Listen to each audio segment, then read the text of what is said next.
throw it a little harder left, like almost not parallel to the shore, but you know. Yeah. Yeah. Oh, there we go. Good fish too. Good fish. Good fish. Thank y'all for tuning into Dan's fly fishing podcast, fly fishing and stuff. Fun facts about Dan. Dan has so much fly fishing gear that we had to reserve an entire room in our house to accommodate it. Hey guys, welcome to another podcast. You know, this is I was part of the Young Guides podcast. That was my very first podcast. I filmed another podcast over the weekend. That was my first owned podcast, and this is my second one, so episode number 2. I know you've clicked on this podcast because we're going to talk about casting a fly rod. So I've done a lot of casting in my life. I am self-taught, right? I've been almost casting now for about 40 years. My dad gave me some initial instruction, but from there, you know, I didn't have YouTube. There's no internet. There were some books. There were some guys at the fly shop willing to teach me, but a lot of what I learned is self-taught, and it's been, you know, I still grow today. There are still things that I figure, or I find out that I can do maybe a little bit differently that might, you know, help me with my cast. I'm looking around because I forgot my water. So give me a second. So pause for a moment while I grab my water. I'm back. And I left all my stuff at home. It's kind of funny. I'm going to show you here. Show you my setup. I literally have my my phone is sitting on a Yeti cooler. So very, very low tech. And there's my lighting, right? Because my face looked really dark. So hopefully the lighting is okay. Hopefully I'm not chopping my head off. But I want to talk to you about fly casting, right? And kind of taking some of the intimidation away from fly casting. I think a lot of people, and you, because you clicked on this video, you might have some trepidation. Whoops! I'm back. I told you this is pretty low tech. But you might have some trepidation in casting a fly rod because, you know, a lot of people have the perception that it's hard to do. So in this podcast, we're going to talk a little bit about fly casting, some techniques that I've used, and just some insight that I might be able to give you so that you don't feel like, you know, that you're too intimidated or it's going to be too hard to do this, because it's not hard, right? With some basic casting techniques, you don't need to bomb it out there 60 to 80 feet. I mean, you're eventually going to get there, but that's not where you need to start, right? You don't need to start by being able to bomb it out all that way. No one's going to make fun of you. So, especially if you don't high hole or low hole anyone, no one is going to even see you unless maybe you go out with your buddy, but they're going to encourage you. At least the right kind of friend is going to encourage you. So the first thing we should talk about, and we're going to talk about, and I got some notes here I made for myself. We're going to talk about choosing the right gear, right? That is important. We're going to talk about understanding the basics. We're going to talk about some best practices.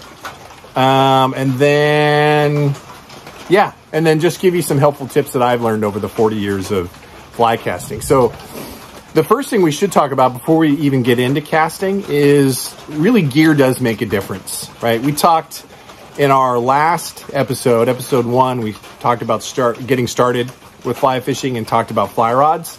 You know, you can get some inexpensive setups up there, but a lot of times when you buy something inexpensive, the performance follows, right? I bought that setup from Walmart, Cortland. It wasn't terrible. It wasn't a terrible setup. I mean, I really did honestly feel when I went and fished it and used it, and I wasn't having any problems with casting it. The only thing I would have liked to seen on that initial setup is a longer rod, right? If you have a little bit longer rod, a little more forgiving tip, it's a little easier to cast. So 9 foot in a lot of cases, they're just easier to cast. But I think if you're just starting out, I mean, gear does make a difference, right? If you know for sure that you're going to be sticking to this sport, you love it, investing in some quality gear, and that doesn't mean hundreds or thousands of dollars, right? You can get a great setup, complete setup for $200 to $300. So it is a bit of an investment up front, but a lot of times the quality of what you buy, it really does matter. And the line, right? One of the things that I needed some advice on is as you get older, you know, especially when you cast a lot, I was getting like some carpal tunnel in my elbow and a little bit of arthritis kind of problems in my casting arm because I've been doing the same motion for so long. So I had a guy at the Puget Sound Fly Company, and Neil, good friend of mine now, he gave me a tip. He goes, you know, try kind of leveling up the line. A lot of times you can get a line that's one level up from the fly rod. So if you have a 5-weight fly rod, you could have a 6-weight line. Now, and then there's also like there's Rio makes what's called an outbound short. It has like a really strong shooting head, and I have to tell you, especially for saltwater fishing, when you have any wind or you're casting heavy flies, that has made a world of difference. I mean, I can now cast just as far, 60 feet, you know, on average when it comes to saltwater casting with half the effort because I have a better line that's designed to shoot. Now, it's not going to be for the small streams or small creeks that you need a delicate presentation because it is a heavier line. But it's a great line if you're doing saltwater fishing or fishing with streamers that you don't need that real delicate presentation. But even if you do need a delicate presentation, investing in a good fly line really makes a huge difference when it comes to casting. So pick the right gear for you. I would advise you to go to the fly shop, talk to the experts about, you know, what rod they believe casts well. There's a lot of different options out there. And then invest in the fly line. So I think if you have the right gear, right, reel doesn't matter, right? You could have literally just a cast reel that's click and paw and inexpensive, and it doesn't matter. It's just basically holding your line. So that's not going to affect casting. But the fly rod, a good fly rod, and I would go probably medium action just to be a little more forgiving, and a really good fly line. So if you start there, you're going to have a much better experience to start off with. So, basic mechanics, right? Again, I'm not a certified instructor. I want to put that out there, but I've got 40 years, almost 40 years. I'm just going to round up 40 years of practical application, and I can get the fly out there, right? I have no problem with casting. So I have a lot of practical experience because there's a misconception out there, right? You don't need to cast perfectly. I would argue that, you know, there are some basic mechanics that you need to follow, but nobody's going to do it exactly the same, right? No one is going out there. If you're going out there and you're going to go into a casting competition, then this isn't the right podcast for you.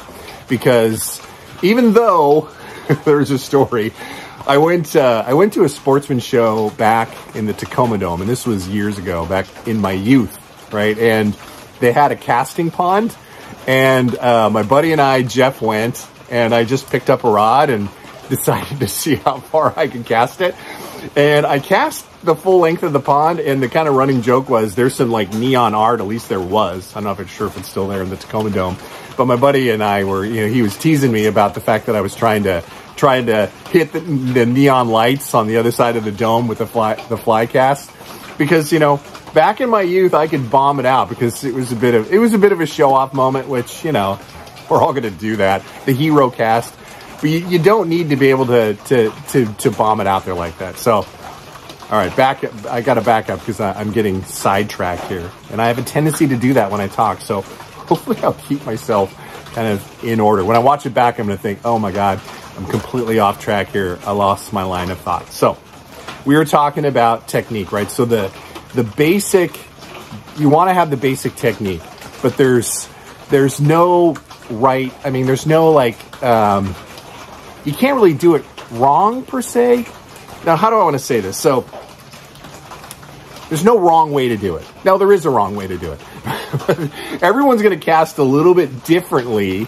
And as long as you apply these basic mechanics, then however feels right for you, you know, on arm position, on rod position. I have a somewhat unique way of casting. When I cast the fly rod, I mean, I hold my rod, it's almost like a 45-degree angle away from my body. Now, by doing this, sometimes I do have a tendency to turn in my wrist on my way back, and I've been working on that even myself. That kind of makes the loop a little uneven. But, you know, this casting style that I've been using works for me. And I can still cast out the entire length of floating line if I want to, but the reality is when you're fishing, that's never going to happen. You're not going to try to target a fish that's 100 feet away, almost in every case. So don't worry about that, right? You don't need to bomb it out. Don't worry about, you know, am I doing it right? If you do the basic mechanics, you're going to develop a style. You're going to develop a way that's comfortable for you, and that's okay, right? Because no one's out there judging you. Now, you're not in a casting competition. You're just trying to get the line out there and the fly out there and catch fish. Speed bump. So don't get stuck in the weeds when it comes to casting, right? There's no perfect way. Even the people that teach it on a certified level, they still screw up their cast probably often. So don't get stuck there. So some of the mechanics, let's talk about the basic mechanics. You know, I talk a lot about how to hold a fly rod. I know that seems super basic, but you do need a little bit of leverage, right? I've seen some people put their pointer finger along the cork. Some people will put their thumb on the cork. And I have seen some people that just start, you know, hold it like a suitcase. You don't want to do that. It's just holding the rod suitcase style. It just makes things harder, right? Harder on your wrist, harder on your elbows. Having your thumb or your forefinger up on the cork just gives you a little more leverage when you're casting that fly rod back and forth. So the way you hold it does matter. There's two things that somebody that's new to fly fishing typically do, right? I've taught a lot of people, mostly family and friends, how to cast a fly rod. And the two things that I see those people do always in the beginning is one, they think that they need to false cast, right? That they got to wave the rod in the air. And part of that might be due to the fact that most instructors, I mean, that's what they're doing, right? To be able to show you the technique. I mean, they're going back and forth and back and forth, and I do the same thing. But the reality is all you need to do is shoot the line out, right? And sometimes you'll false cast once or twice, and then you're ready to shoot the line out. You don't have to keep going back and forth. My godson, Ren, I love you. You're a great caster today. One of the things, we would go to cold water together and he would just like whip and whip and whip and whip. And the fly would like keep landing on the same spot of the lake. And I'm like, dude, just, you know, that you false casted 4 more times and your fly didn't go any further out. So 1 false cast, 2 false casts, boom. That's really all you need, because the reality is all you're going to do is scare the fish and beat the water up with your fly if you keep trying to false cast. That's not what it's about. It's about getting enough line speed, and you can do that with 1 to 2 false casts. Sometimes none, right? You just pick it up and deliver it again, and that's all you need. You don't need to whip it back and forth. The other, and I've talked a lot about this on video on other tutorials, is how far the fly rod goes back, right? If we see this as a fly rod, right, you want to have a mental discipline, right? It's not going to go any further back than 2 o'clock and no more further forward than 10 o'clock. And I think we're backwards here, so it might be 10 o'clock and 2 o'clock. That's all the further you want the fly rod to go back. Now, as you gain distance, your rod arc is going to increase.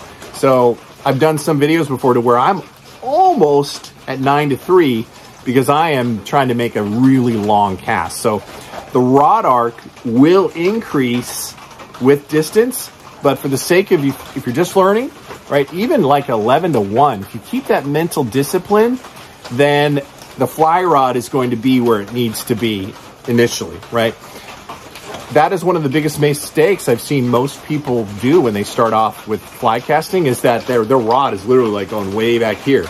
And if your line is turning into spaghetti in front of you and you're kind of, you know, just the whole cast falls apart, that's because the loop has lost its efficiency. The rod is no longer transferring that energy into the line when it's that far back and that far forward. So those are the two major things that anyone that's starting out with fly fishing, that's what ends up happening that I've seen when I've taught people. The other is timing, right? One of the first things that I teach, along with those fundamentals, is being patient.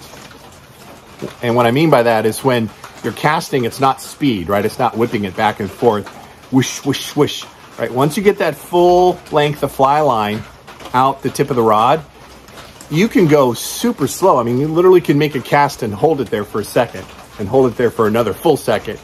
And now granted, your fly line is going to hit the water on both sides, but your timing is going to be better than doing it too quickly.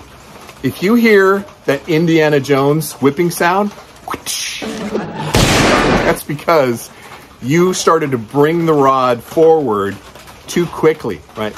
Your line needs to extend fully out behind your fly rod before you bring it forward. So a lot of what when I'm teaching people initially, I ask them, watch your fly rod, you know, watch it going back, watch your fly line. And when it fully extends out behind you, then that's the time to bring it forward. And I'm going to point this out. I hope it's not distracting. I don't have a studio. I mean, I have a fishing room back home, but the acoustics, it didn't sound great. Sounds better when I'm outside. I don't have all the fancy microphones.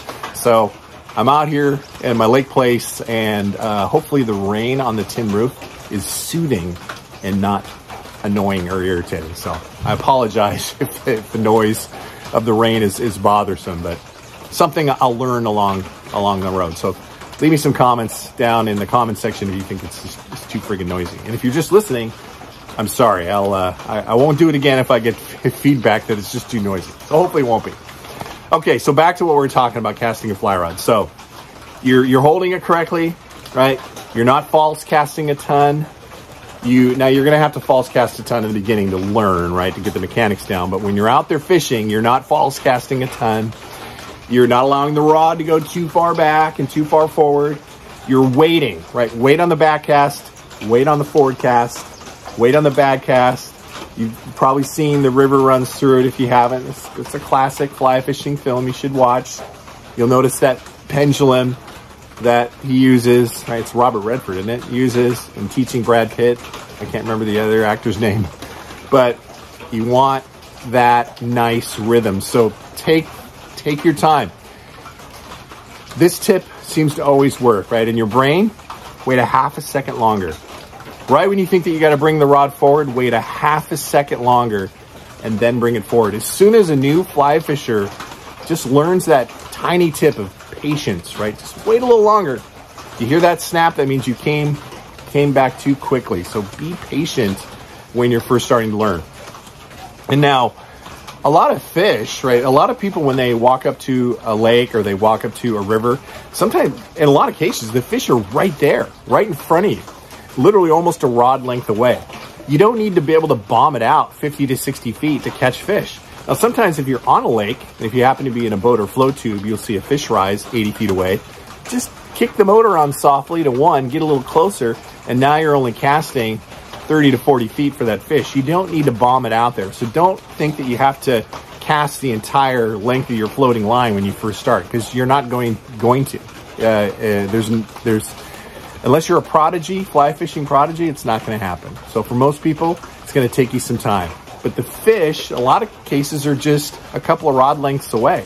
So you don't need to bomb it out there, right? A lot of times when I fish one of my favorite lakes up there on Mount St. Helens, you know, we're running the edges and we're not casting any more than 30 to 40 feet. Except when my buddy Jeff is not paying attention and the boat goes out to the middle of the lake. Now I'm trying to cast at 60 feet. So, you know, 10 feet in, 10 feet out. It's kind of an inside joke. Anyway, so Jeff will know what I'm talking about. But a lot of times the fish are right there. So don't feel like you need to bomb it out. But really, mechanics first, right? Well, actually, I'm sorry, gear first, right? Get some quality gear. Again, I know this, you know, there's chicken before the egg. Is that the right analogy? Probably not. But if you invest in the right fly gear, right, the more you spend, in a lot of cases, the better the gear, right? You are getting what you pay for. even though, again, I use that Cortland setup at Walmart, and I always start there, right? Because it's the cheapest fly rod that I've ever put my hands on and tested, and it was okay. It wasn't bad. It wasn't terrible. Now, granted, I've got the mechanics down, so casting it wasn't tough. It doesn't have the greatest line on it, but casting it wasn't tough for me because I've been doing it a lot of years. So it could be tough for someone just starting because it isn't the top notch, right? It's not helping you with your cast, having something only 8.5 feet and something that's doesn't have the sensitivity, right? The tip of the rod is a little bit stiff, and that can make a difference when somebody is first starting out. You want something a little more forgiving, and again, your fly shops can help you out with that. But there are a lot of good setups out there. So gear first, line especially, right? I have advised people to go and spend $80 to $100. Sounds like a lot on a good line, fly line. But holy smokes, when that happens, they're like, oh my God, whole different world, right? I've had some people that are like, I just don't know if fly fishing's for me. I just can't seem to get it right. And we put a nice fly line on, and all of a sudden, you're casting like really well. So fly line does make a tremendous amount of difference when it comes to casting. And then again, mind the techniques, right? And there's other things, right? When you're first starting, how you hold it, the rod arc, the cadence, taking your time. That's initially, right? Then you can start getting into other mechanics, right? The cool thing about fly fishing is that when you're casting, your fly line is always going to follow the tip of your rod, right? There's something called a reach cast that you can do to where you literally can be casting parallel to the shore, and on your final presentation, push it out towards the river or the lake, and the tip of your fly rod, your fly line follows the tip of your fly rod. I mean, you're casting parallel, and on the last cast, shoot it out almost 45 or even greater degrees. It's tough to get to the 90 degrees, but between 45 and 90, your fly line follows. So that can be good when you're doing a reach cast like that, but it can also be bad if you're, when you're casting, you're not keeping a straight line path. So the next thing to start thinking about, right, if your loops are starting to catch on one another or you're just still not getting the line out, remember you're trying to, painting, right? It's like this straight line path. So you're trying to create a straight line path. Try not to open your wrist back here. Try not to do this, right? Straight line path. Where does your arm go, right? There's some mechanics that are involved. You don't need, in fact, I've got a guy that recently subscribed to my channel, Chuck in Pennsylvania. Thank you for subscribing to my channel. And thank you for your service too, by the way. He has had some shoulder surgeries, and he emailed me about the fact that it's kind of tough on his shoulders today to, to be able to really kind of lift things up. So you can, even though mechanically wise, right, there's a little bit of shoulder, some elbow, some wrist, not a lot, right? Some instructors will actually tape people's wrists straight so they can't bend it very much, right? Because too much wrist is not real efficient when it comes. It's a combination of shoulder, elbow, and wrist, right? And then keeping a straight line path when you're casting and you're not opening or turning your wrist. But a lot of times, and I'll run a video, if you're watching this on video, I'll run a video of me casting at this fish that was probably no more than 30 feet away. And I've got my elbow kind of tucked in to my body, and I'm really just using my forearm. So you don't need the whole arm and shoulder to do things. You can cast and still get it out there 30 to 40 feet with just keeping your elbow close to your body, not completely tucked in, but close to your body, and use more elbow and wrist on those type of shorter shooting casts, right? You don't need to lift the whole arm up if you're only trying to shoot the line out 30 feet or so if you got a fish rising or if you've got shoulder issues, right? I may eventually get there to where my shoulder hurts at the end of the day, especially if I'm doing saltwater fishing. I'm putting some of that, icy hot on my shoulder because it's killing me by the end of the day. So I can't imagine somebody who's had rotator cuff surgery or shoulder issues, but you can try keeping your elbow in those cases closer to your body and use more forearm. But if you use that same technique, right, to where, again, you're patient, You're not, now a lot of times you can't bring the rod too far back if you're doing it this way, but it's a lot less strenuous on your shoulder, and you don't need to use your whole arm, shoulder, if you're just going to be casting shorter distances. So that's one way. If your shoulder's killing you, just keep your arm and elbow close to your body so you're not lifting the shoulder up. There's still going to be a little bit of shoulder action, but not nearly as much when you're up here. So just a little tip for you. Okay, so where was I? So I think we talked enough about the mechanics. The one other thing, right, that plagues a new fly caster, so if you get the technique down, right, line's starting to come out pretty good, what will kill a cast is allowing for any type of slack. So a lot of new fly fishers I see, will have their line in their one hand, their rod in the other, and they kind of follow it back and forth. So that kind of messes up with the mechanics, right? Your left hand is going to work in unison with your right hand when you're casting. And I'm gonna try to explain it, but I'll also B-roll in some footage here of casting, and you can kind of see what both hands are doing. But you always want to have your hand, one of your hands, on the line. So when you're casting, it's your non-casting hand, or in my case, it's my left hand, right? I'm always managing the fly line with my left hand.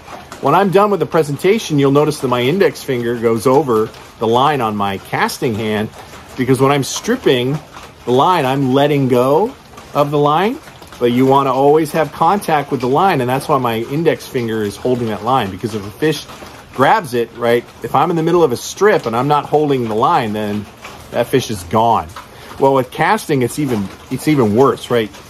If you let go of the line at any point in the cast, you're going to tell, right? Your whole cast falls apart and it just turns into a big pile of spaghetti in front of you. So you are managing your fly line with your non-casting hand, not with your casting hand while you're casting, but with your non-casting hand, and you are always keeping a tight line from your left hand through the fly rod, through the fly line, to your fly, right? It's always a tight line.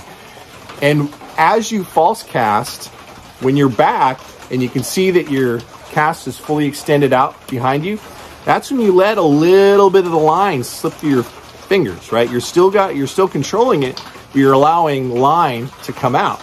So that kind of helps lengthen your cast. Now you stop it from slipping through your left hand and shoot it forward.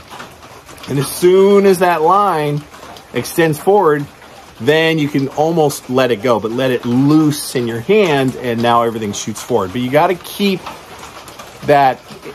any slack out of the line when you're casting. I hope that makes sense, right? I hope that makes sense. Hope I'm explaining it well. But you always want to have tension on the line. Slack will kill a cast. So if you're trying to shoot it out 30 or 40 feet, you got to pull that amount off your reel, right? You have to have it on the ground, right, is where the line will go. You've got that full length of fly line out, or maybe a little bit more if you're actually fishing, right, and the line's out there maybe 30 feet. Strip it in to where you've got a manageable amount of floating line in front of you. A lot of times that's 15 to 20 feet. Pick it up, and I'll show you a tip. I'll talk about a tip later. It's called hauling. It'll help you pick it up. But pick it up, right? You're holding the line tight with your left hand. You got the line, the rod in your casting hand. Now everything's becoming tight. Cast it, wait for it to go back. Maybe false cast once, and then set it out and let the line roll through your fingers. So you always want to keep a tight line.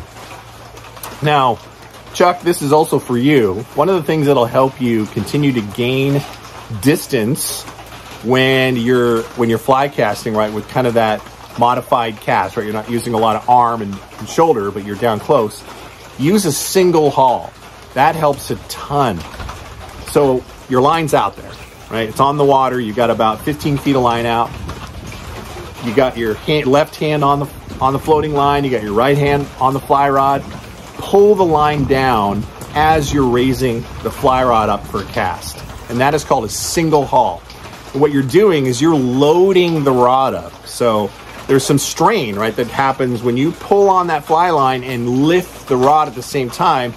If you were to slow-mo it, right, you'd see a bend in your rod because you're creating tension from the fly line through the rod to the line that's out in front of your rod. So you're creating that tension. Now you're loading the rod a lot quicker than just lifting the rod up, because you're pulling on the line, creating more line speed and loading that rod. So now the rod is energized because you pulled down on the line as you were lifting up on the fly rod. Things fly back quickly, right? Let it all extend out behind you and then shoot it out again. And you will, makes a huge difference for anyone starting, right? If you can get that single haul down, that makes a big, big difference when casting, right? Everything just starts to click. You need to practice it. And that's another thing we need to talk about, right? Where do you practice? You can practice out there while you're fishing, but you might get frustrated. You know, go out to a big grassy field, go out to the backyard if it's big enough, green belt somewhere in your neighborhood. Try to practice where you're not fishing, because a lot of times that can be frustrating because you're trying to catch a fish. And if you're practicing casting out in your fishing hole, yeah, it may be tough. And hopefully my nose, oh my gosh, my nose is running. Sorry about that. So those of you listening won't mind that, but sorry for the snot. And I don't have any Kleenex with me, so old-fashioned way. Sleeve, right? I won't use my sleeve, I'll use my hand. It's a little chilly out here. I digress. So, practice out in the field if you can. But doing that haul, if you're doing that hauling, that does make it a really big difference. I'm still thinking about, I wonder how long that snot was hanging on my nose. That would be so distracting for me. That's the one thing about video podcasts, right? You got to be aware of your surroundings, right? And here I potentially have snot dripping off my nose. What the heck? Sorry. We'll I'll get there. Don't worry. So use that haul, and I think you're going to find that's going to really help increase the distance on your fly cast. And especially when you're comfortable with getting it out 20 or 30 feet, you're going to think, okay, maybe I can get it out 40, 50 to 60 feet. Using a haul when you do it really does make a big difference, right, when casting. So learn how to do that. And I've got some videos in my portfolio. Feel free to check out the channel. Just Google fly casting or YouTube search fly casting. There are a lot of other good fly casting videos out there. Orvis has done some really good ones. But I've got some good ones too. And there's hope. Stick with it. You will get there, I promise you. Just practice. So there are some people that have asked me, you know, I'm casting and I'm trying to reach those long distances, but the fly comes back and grabs the fly line. You know, why is that happening? It's because you're using too much power. So it is technique that gets the line out there. You do have to add a little bit of power, right, in your fly cast, but if you use too much power, you're going to get too much bend on the rod. And what that ends up doing, it creates what's called a tailing loop. It's almost a dip in the loop. And the fly will come back around and grab onto the fly line. So that is called a tailing loop. And if that's happening to you, then you're using too much power. You're trying to shove the fly rod forward too hard, or you're trying to pull it back too fast. That's creating too much of a bend in the rod, which then consequently creates a loop. It's called a tailing loop, and the fly will a lot of times come back and catch the fly line. That is 100% because you're using too much muscle. And that happened to me quite often when I first started bone fishing, right? Because you're always fighting the wind, and I would try to punch the line through the wind using nothing but power instead of using the double haul and using more technique, tightening my loop. You can tighten your loop based off of how you're casting, right? Or you could even keep your cast lower to the water surface so you're not up so high. There's a lot of things you can do other than trying to punch it through with power, because what you'll find is you'll end up just getting a tailing loop, and you know, all that effort goes to none because your fly catches your line and everything falls apart. So that's what's happening. If that's happening to you, you're trying to use too much power in that cast. Early on, I got wind was always like, oh God, it's going to be over 10 miles an hour. I didn't want to go in the very beginning.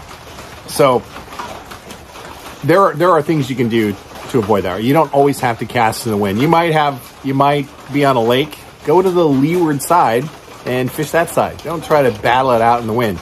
If it's blowing 15, 20 miles an hour, it's tough to cast in the wind. Just put yourself in a position to where the wind is coming off of your casting shoulder, so you're not bringing the fly into your face and your eye, or you're casting downwind, right, leeward side. So don't try to fight it.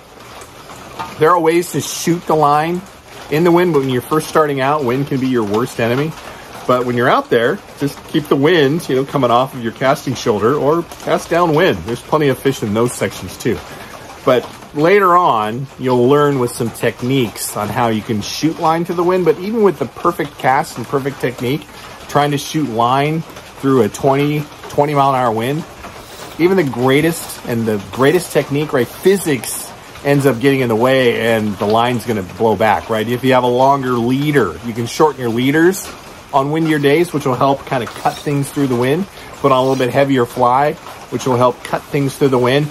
But wind is always going to be a problem for fly casting. So try to keep the wind to your non-casting shoulder, or on your non-casting shoulder, away from your casting shoulder, and cast downwind or to the side, and you'll be fine. But there's no real secret. There's some tips you can do, but no real secret to be able to cast line in the wind.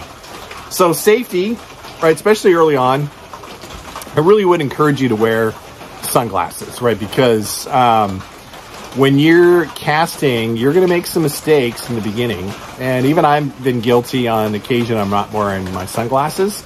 So I've been fortunate enough never to hook my face, right? But you can get a hook in the ear, a hook in the eyeball, which can be just devastating, right? There's people that have had vision loss or even loss of vision because they put a hook in their eye. So I would encourage you to wear, especially early on, wear sunglasses, even if they're just clear sunglasses. If it's not sunny out and you don't want that dark of a lens, wear sunglasses. It's going to protect your eyes. I would definitely encourage you to do that.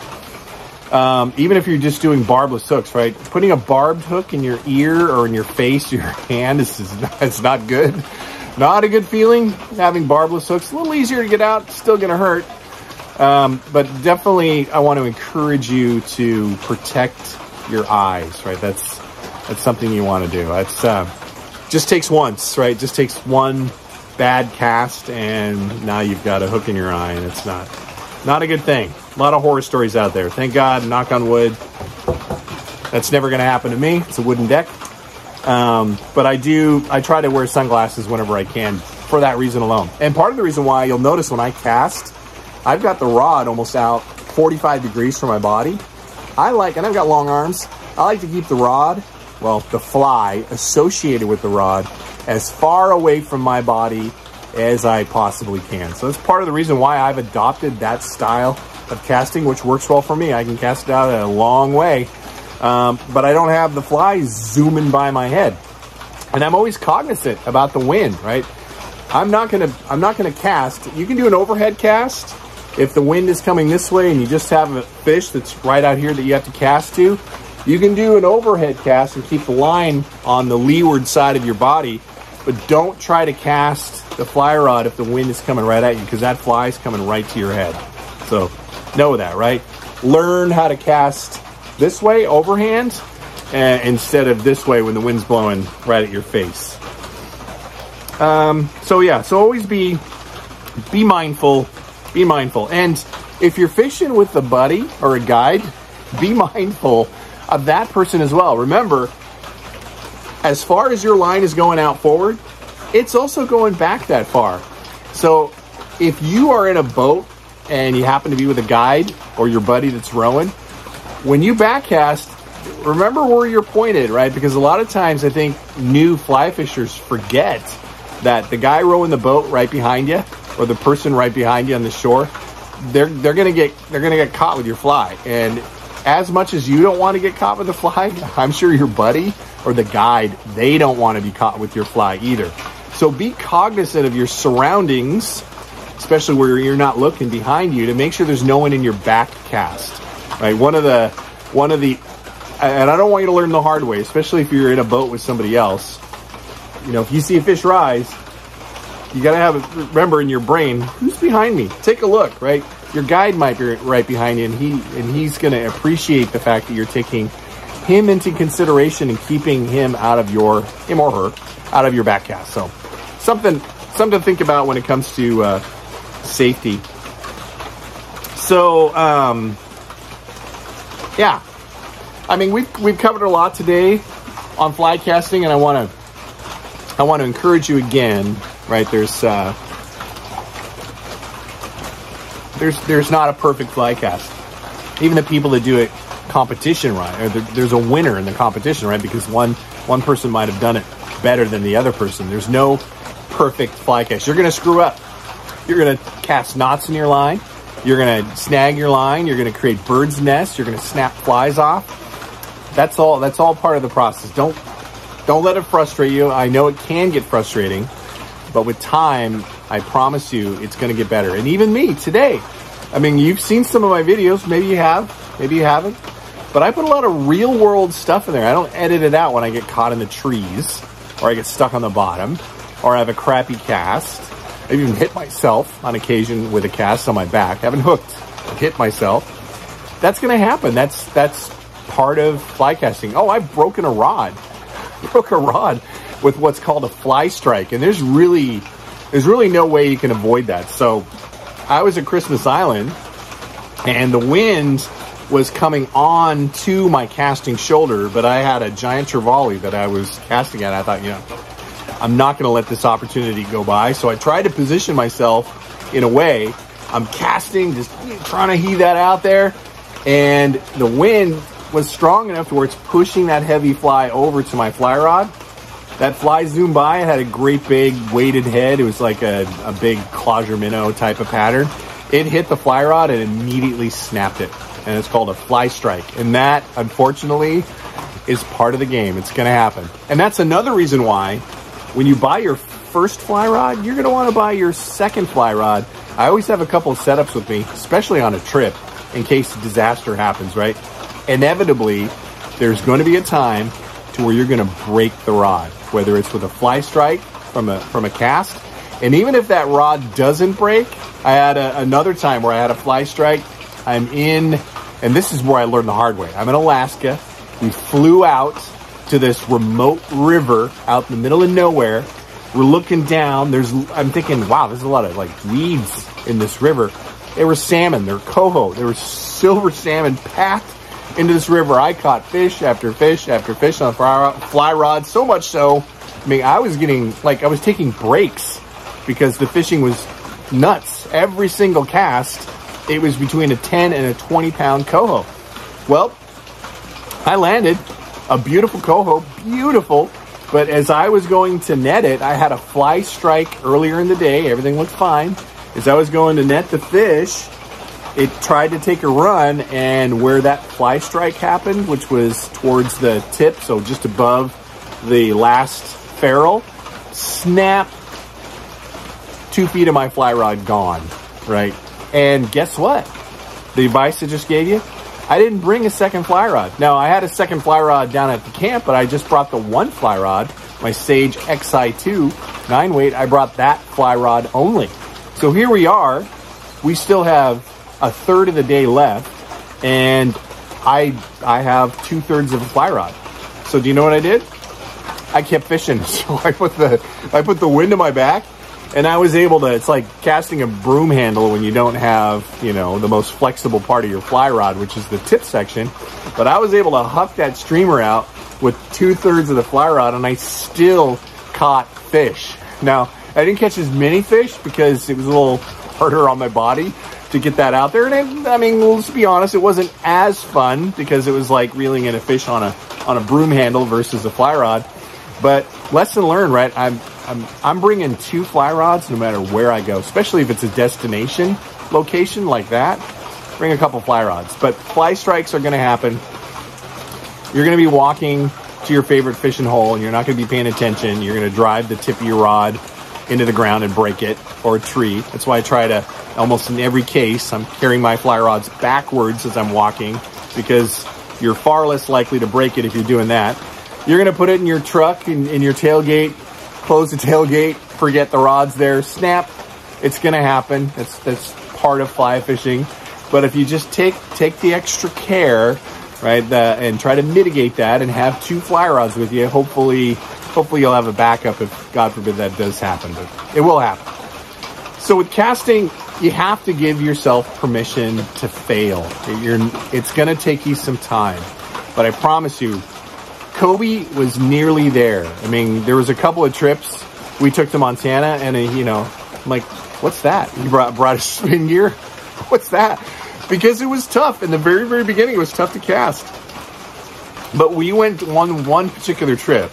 He got into just this ridiculous sized cutthroat trout on a river in Montana. And I mean, after that, I mean, he didn't look back, right? He still uses spin gear and level winds for bass fishing, but even is now trying that with a fly rod. For trout fishing, it's all fly rod. But because he spent the time, he practiced, and eventually everything started to click.